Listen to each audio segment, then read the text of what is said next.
ওম নমঃ শিবায়। বন্ধুরা, আজকে আমি আপনাদের সাথে শেয়ার করব মা দুর্গার প্রতিমা কিভাবে তৈরি করতে হয়। এই চ্যানেল থেকে আপনারা একদম শুরু থেকে শিখতে পারবেন পেশাদারি পর্যায়ে কিভাবে প্রতিমা তৈরি করতে হয়। তাছাড়াও আপনারা এই চ্যানেল থেকে শিখতে পারবেন মানুষের মুখের আদলে কিভাবে ভাস্কর্য তৈরি করতে হয়।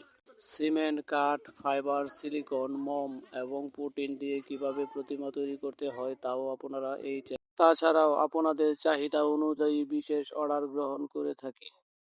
আপনারা চাইলে স্ক্রিনে দেওয়া নাম্বারে সরাসরি আমাদের সাথে হোয়াটসঅ্যাপে যোগাযোগ করতে পারেন। যদি এমন কোনো প্রতিমা হয় যে প্রতিমা আমার কারখানা থেকে আপনাদের স্থানে পৌঁছানো সম্ভব নয়, তাহলে আপনাদের স্থানে গিয়ে কাজ করে আসব।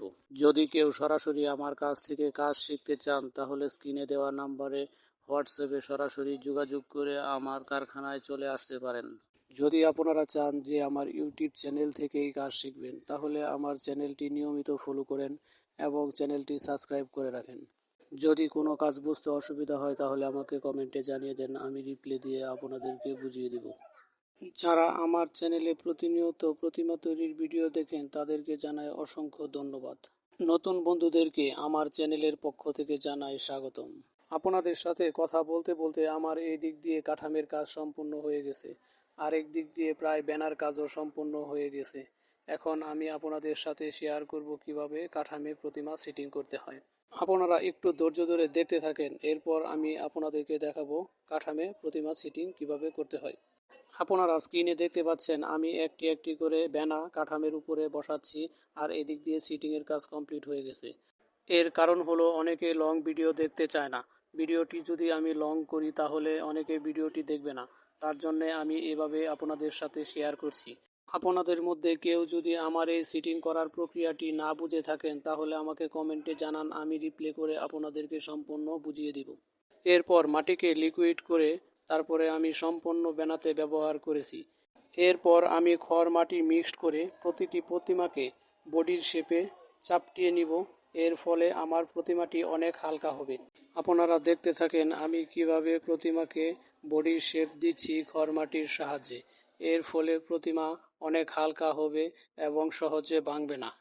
যখন আমার সম্পূর্ণ প্রতিমাতে খড় মাটির কাজ সম্পন্ন হয়ে যাবে, এরপর আমি শুধু পাট মাটি মিক্সড করে সিংহ এর ফেস তৈরি করে নিব। এর ফলে সিংহর মুখ শুকিয়ে গেলেও ফাটবে না। একটু সময় লাগলেও আপনারা ধৈর্য ধরে দেখতে থাকেন, যেহেতু আমি সিংহর ফেস তৈরি করতেছি অবশ্যই একটু আকর্ষণীয় তো হতেই হবে। এরপর সম্পূর্ণ প্রতিমাতে দোআঁশ মাটি ব্যবহার করে আমি বডি টেক্সচার ফিনিশিং দিয়ে নিব। ফিনিশিংয়ের কাজ সম্পন্ন হয়ে গেলে প্রতিটি প্রতিমার ফেস আমি লাগিয়ে নিব। এরপর সমস্ত প্রতিমার হাতের আঙ্গুল লাগাবো। হাতের আঙ্গুলের কাজ কমপ্লিট হওয়ার পর আমি মাটিকে লিকুইড করে নিব। তারপর সালার শটকে মাটির সাথে ভিজিয়ে ভাঁজ করে নিয়ে এক এক করে শাড়ি পরিয়ে নিব। শাড়ির কাজ কমপ্লিট হয়ে যাওয়ার পর আমি কিছু ডাইস থেকে গহনা তৈরি করেছি। এরপর এক এক করে সমস্ত প্রতিমাতে গহনা পরিয়ে দেওয়ার পর আবার সেই খড় মাটি দিয়ে আমি প্রতিটি প্রতিমার চুলের একটি হালকা শেপ করে নিব। তারপর সেই শেপের উপরে পাট মাটি মিক্সড করে আবার চুলের ভাঁজ দিয়ে নিব। তারপর কামকাঠির সাহায্যে প্রতিটি প্রতিমার চুলের ডিটেল আস্তে আস্তে করে সুন্দর করে সাজিয়ে নিব। প্রতিমার চুলের কাজ সম্পূর্ণ হওয়ার পর আমি প্রত্যেকটি প্রতিমাতে টিকলি এবং কানের সুন্দর করে পরিয়ে নিব। এরপর ডাইস থেকে কিছু ডিজাইন তুলে আমি শাড়ির পায়রে ব্যবহার করে নিলাম, যেন শাড়িটি আরেকটু ন্যাচারাল লাগে। আপনাদের সাথে কথা বলতে বলতে আমার মূর্তির কাজও প্রায় সম্পূর্ণ শেষ। এখন সম্পূর্ণ প্রতিমাটি দেখার জন্য আপনাকে অসংখ্য ধন্যবাদ।